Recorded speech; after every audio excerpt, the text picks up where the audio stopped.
So friends, ఇది గోధుమ గడ్డి అండి. గోధుమలో మనం మామూలు గోధుమలు ఉంటాయి కదా, దాంతో గడ్డి పెరుగుతుంది అనమాట. అంటే దాని మొలకల్ని బాగా పెంచేసరికి గోధుమ గడ్డి అని అంటారనమాట. సో ఇది ఆరోగ్యానికి చాలా మంచిది. ఇది మామూలు మార్కెట్లో బహుశా దొరకకపోవచ్చు. గోధుమ గడ్డి చాలా ఫ్రెష్గా దొరకకపోవచ్చు. సో అందుకే మనం ఏం చేయాలంటే మనం ఇంట్లోనే పండించుకోవచ్చు. మట్టి లేకుండా కూడా పెంచుకోవచ్చు, అలాగే మట్టిలో కూడా పెంచుకోవచ్చు. సో రెండు మెథడ్స్కి కూడా బేసిక్ మెథడ్ స్టెప్ ఏంటంటే, ఫస్ట్ మనం గోధుమలు తీసుకోవాలి. ఒక కటోరలో వేసుకొని నీళ్ళల్లో వేసేసి నానబెట్టేసి రాత్రంతా నానబెట్టేసి ఉంచేయాలి.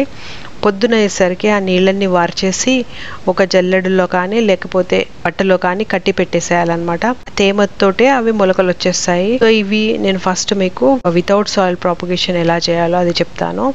సో వితౌట్ సాయిల్ మీరు ఒక జల్లీలో కూడా పెంచుకోవచ్చు, లేదా ఒక పేపర్లో పెంచుకోవచ్చు. నాకు ఇక్కడ పాట్స్ అవైలబుల్ ఉన్నాయి అన్నమాట. పాట్స్లో చాలా వెల్ డ్రైన్డ్ సిస్టమ్ ఉంది కాబట్టి నేను పాట్స్ ప్రిఫర్ చేసుకున్నాను. ఈజీగా అవుతుంది అనమాట. లేదా అంటే మీరు ఏదైనా ప్లేట్లో కూడా వేసుకోవచ్చు. సేమ్ యాజ్ యూజువల్ ఎప్పుడు ఎలాగ చెప్తానో అలాగే ఒక టిష్యూ పేపర్ వేసేసుకొని దాని మీద ఈ మొలకొచ్చిన గోధుమలో వేసేసుకొని పరిచేసుకొని బాగా దాని మీద ఇంకొక మూత కానీ లేకపోతే ఇంకొక బట్ట కానీ పేపర్ కానీ వేసేసి ఒక 2-3 days అలాగే ఉంచేసేయాలన్నమాట.